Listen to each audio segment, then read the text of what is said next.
ऋषि TV में आपका स्वागत है। मैं हूं आपका दोस्त गुमान सिंह राठौड़। आज मैं आपको बताने वाला हूं एक ध्यान की टेक्निक। बहुत सारे ऐसे यूट्यूब पर वीडियो है जिसको आप देख सकते हैं। ध्यान की अलग अलग विधियां बताई गई है, लेकिन मैं आपको एक ऐसी सरल विधि बताना चाहता हूं जो कहीं भी और कभी भी आप कर सकते हैं। तो आइए समझते हैं कि ये ध्यान कैसे किया जाए। तो पहली बात तो मैं ये समझाना चाहता हूँ कि ध्यान है क्या। वैसे ध्यान किया नहीं जाता है, ध्यान कोई करने की चीज़ नहीं है, ध्यानमय हुआ जाता है।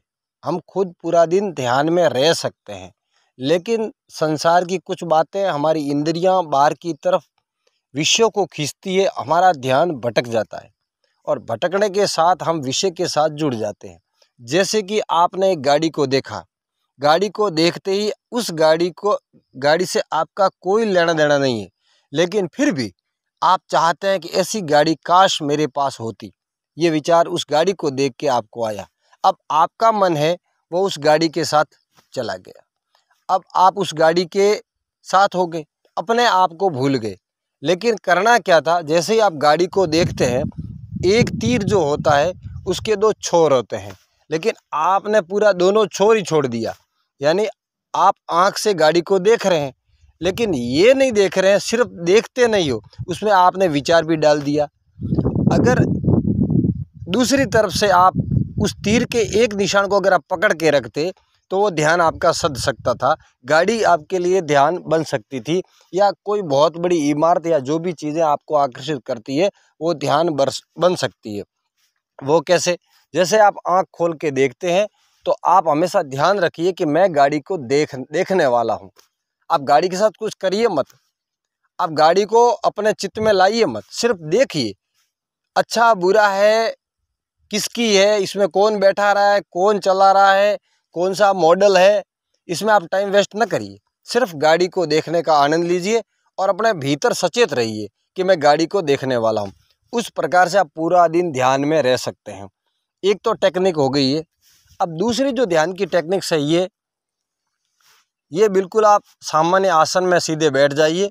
आपकी रीढ़ की हड्डी सीधी रहनी चाहिए। आपका सर, जैसे भगवान शिव का जो शिवलिंग है उसकी भांति आपका शरीर स्थिर होना चाहिए, और ज़्यादा आपका जो मुंह है वो उठा हुआ नहीं होना चाहिए। पलकें ज़बरदस्ती बंद न करें, शांति से आप अपनी पलकें बंद कर दें। कुछ लोग खुली रखते हैं, लेकिन खुली आप रख नहीं पाओगे, फिर आप बाहर ज़्यादा देखोगे। हालांकि थोड़ी खुली रखनी चाहिए। जैसे शिव जी की आपने मूर्ति देखी होगी, वो आधी आँख बंद है और आधी बंद है और आधी खुली है। तो उसमें क्या होता है कि हम जब बंद करते हैं तो भीतर से विचार बहुत हमारे ऊपर हमला कर देते हैं। इसके लिए, उसके बचने के लिए थोड़ी आँख ऐसी खुली रखनी चाहिए, जिसमें बाहर का भी दिखता रहे और अंदर, लेकिन आपको देखना नहीं है, सिर्फ ये आँख की पोजीशन है। इस तरीके से भी बैठ सकते हैं। शांति से बैठिए और अपने शरीर को एकदम ढीला छोड़ दीजिए। कैसा ढीला छोड़ेंगे?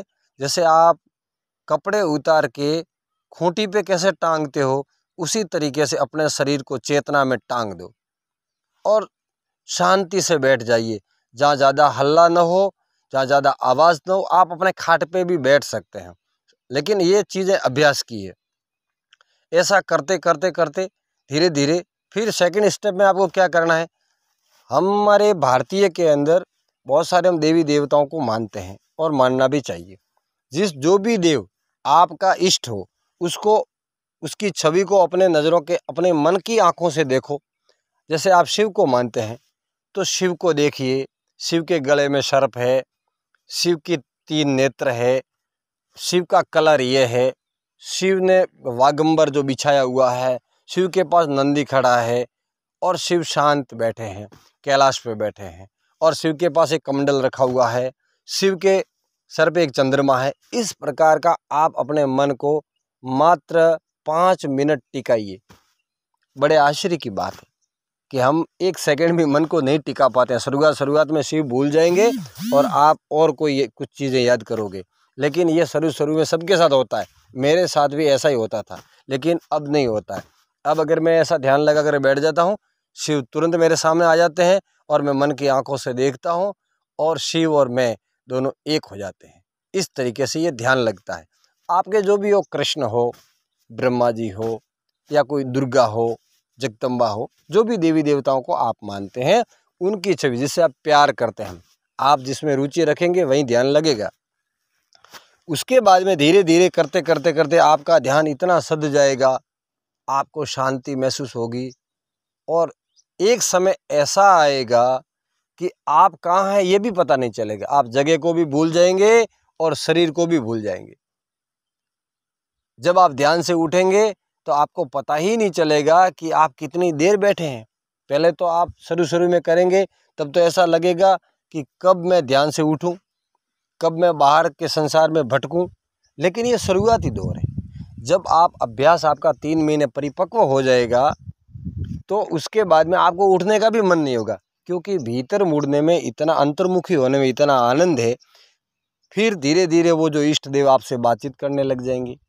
आप जो प्रश्न पूछेंगे मनोमन, वो इष्ट आपको उत्तर भी दे सकता है। लेकिन ये आपका अभ्यास का विषय है। जितना बड़ा अभ्यास होगा उतनी बड़ी सिद्धि मिलेगी। जैसे एक पवारी बाबा कहते थे, जो उत्तर प्रदेश के अंदर हुए हैं, वो कहते थे, स्वामी विवेकानंद को कहा, स्वामी विवेकानंद ने पूछा कि महाराज जी ये जो सिद्धि कैसे मिलती है कार्य में, तो कहते हैं बेटा, जौन साधन तौन सिद्धि। जौन साधन यानी जैसा साधन करोगे वैसी सिद्धियाँ मिलती जाएगी। तो अगर आप ये साधन जो है, ये जो योग आप कर रहे हैं, जो ध्यान, अगर इसको आप करेंगे तो आपको सिद्धि भी मिलेगी। सिद्धि में क्या होगा, आपका मन सध जाएगा, मन एकाग्र हो जाएगा। जब मन एकाग्र हो गया और आप विद्यार्थी है, IPS की परीक्षा देना चाहते हैं, UPSC में बैठना चाहते हैं, IAS बनना चाहते हैं, जो भी विषय को आप पढ़ेंगे वो आपको याद रह जाएगा, परीक्षा में लिख देंगे, आप IAS बन जाएंगे। ये सिद्धि नहीं है क्या? आप एक राजनेता बनना चाहते हैं, आप एक पॉलिटिशियन बनना चाहते हैं, तो पॉलिटिशियन बनेंगे तो आपका अगर ध्यान भटकेगा तो घोषणा कुछ भी करेंगे और काम दूसरा उठा लेंगे, तो इसमें भी आपका सब काम बिगड़ जाएगा। या आपको जो आप भाषण की जो तैयारी करके गए हो और वो भाषण वहाँ देना है और आपने उल्टा ही भाषण दे दिया। आजकल मैं देखता हूँ सोशल मीडिया पे ऐसे राजनेता है जो कुछ भी भाषण दे देते हैं, बना बनाया काम बिगाड़ देते हैं। क्यों बिगाड़ते हैं? तैयारी होती नहीं। पहले से ही तैयारी कीजिए। Plan is well is wiser. पहले आप प्लान बनाइए, मुझे क्या करना है, ये ध्यान से होगा। अब सामान्य राजनेताओं की बात तो दूर रही, छोड़िए इस चीज़ को। लेकिन अगर आप जैसे ध्यान से कोई चीज़ घर का काम करते हैं ना, जैसे आप खाना भी खाते हैं, अगर आप खाने को ध्यान बना सकते हैं, खाना खाते खाते अपना हाथ, जैसे आप एक कप भरते हैं, फिर धीरे धीरे मुंह में डालते हैं, फिर मुंह चलाते हैं, मुंह में चबाते हैं, धीरे धीरे वो खाना ऐसा होते हुए गले में आपके भीतर जाता है और पाचन तंत्र में, यहाँ तक आपका ध्यान लग सकता है। चलते हुए ध्यान बना सकते हैं, जैसे आपका वो कदम उठा, उसके बाद ये कदम उठा, आपको गिनना नहीं है, ये उठता जाएगा और ऐसा करते करते आपका ध्यान लग जाएगा, आप चलने वाले हो जाएंगे। तो इस तरीके से आप पानी पीते हुए, बातचीत करते हुए, मैंने देखा है बहुत सारे लोग हैं ना, पता नहीं कैसी बातें करते हैं। वो बात करते हैं तो खुद को भूल जाते हैं और वो ऐसी बातें करते हैं जिसका ना हाथ है, ना पाँव है, ना सर है, और ये भी नहीं जानते ये बात यहाँ करनी चाहिए कि नहीं करनी चाहिए। यदि मैं आपको हंसने का विषय बना दूं तो वो क्या है कि श्रद्धांजलि सभाओं में शुभकामना देने लग जाते हैं। अब श्रद्धांजलि सभाओं में किसको शुभकामना देंगे भाई? तो इस तरीके का विषय है। जब आप ध्यान नहीं करोगे तो फिर आपको कार्य में सिद्धि नहीं मिलेगी। अगर मेरा वीडियो आपको पसंद आया है तो मैं और वीडियो कब बनाऊंगा? जब आप इस वीडियो को लाइक करेंगे, शेयर करेंगे और मेरे चैनल को अपने ग्रुपों में ज़्यादा से ज़्यादा भेजेंगे, तभी तो मेरी इच्छा होगी। जब मुझे कोई सुनेगा ही नहीं, मुझे कोई समझेगा ही नहीं, तो फिर फालतू का टाइम वेस्ट करके मैं भी क्या करूं और आपका भी मैं टाइम वेस्ट क्यों करूं? मित्रों, आपको कैसा लगा मुझे कमेंट ज़रूर करें। आज बस इतना ही। धन्यवाद।